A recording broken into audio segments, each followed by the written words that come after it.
Энэ 7 хоногт нийслэл дөрвсөн онцлог үйл явдлын мэдээллийг томилон хүргэж байна. Төв цэнгэлдэх хүрээлэн 100% нийслэлийн эзэмшилд авч, гүйцэтгэх захирлаар нийслэлийн засаг даргын нийгмийн хөгжил бүтээн байгуулалтын бодлого хариуцсан зөвлөх инх жаргаланг томиллоо. Мөн тус хүрээлэнгийн ойр орчимд үлдсэн газрыг тусгай хэрэгцээнд авах юм. Нийтийн ашиг сонирхлыг хамгаалах, иргэдийн эрүүл аюулгүй орчинд ажиллах амьдрах нөхцөлийг бүрдүүлэх зорилгоор хотын гол магистрал зам дагуух нийт эзэмшлийн зам талбайд стандарт мөрдүүлэн, холбогдох хууль тогтоомж, дүрм журам, норм стандартын зөрчлийг газар дээр нь шуурхай арилгуулах ажил үргэлжилж байна. Сэлэб Дэддүгийн гэр хорооллыг орон сууцжуулах төсөл хэрэгжиж буй Сүхбаатар дүүргийн 14, Чингэлтэй дүүргийн 14, 18 дугаар хорооны иргэдээс нийгмийн эдийн засгийн судалгаа авч, газар болон үл хөдлөх хөрөнгийн үнэлгээ хийх ажил үргэлжилж байна. Энэ хүрээнд Хараат бас үнэлгээний компани гаргасан дүнг иргэдэд танилцуулан зөвшөлдсөж эхэллээ. Хүүхдийн паркийн баруун жигүүрийн 10.2 га талбайг иргэдийн саналд үндэслэн 80% нь ногоон байгууламж, 20% нь тухлах талбай бүхий олон нийтийн соёл амралтын хүрээлэн болгон тохижуулж байна. 5 шарын төмөр замын доогуур байгуулж буй нөхөн гарцын ажил 70% үргэлжилж байгаа бөгөөд зорчих хөдөлгөөнийг 6 дугаар сард нээнэ.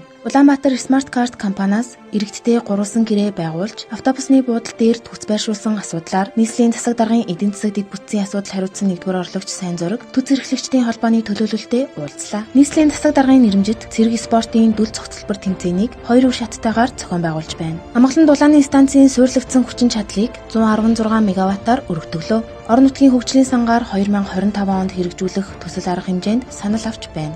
25 байршилт нөөцийн махны өргөдгсөн худалдаа зохион байгуулж байна. Байгаль орчин дээлтэй эрчим хүч нийлүүлэх, ногоон хотыг бий болгох чиглэлээр бүтээн байгуулалт, ашиглалт, түгээлт, техник эдийн засгийн үндэслэлийн судалгаа боловсруулахаар хамтран ажиллах санамж жижиг байгууллаа. Сүү хөтөлбөрийг эх сарын 1-ээс хэрэгжүүлэхээр бэлтгэл хангаж байна. Эдгээр олон бусад мэдээллийн дэлгэрэнгүй Улаанбаатар цэгийн мэдээллийн сайт, Улаанбаатар мэдээ Facebook хуудас болон бусад сошиал хуудаснуудаас авах боломжтой.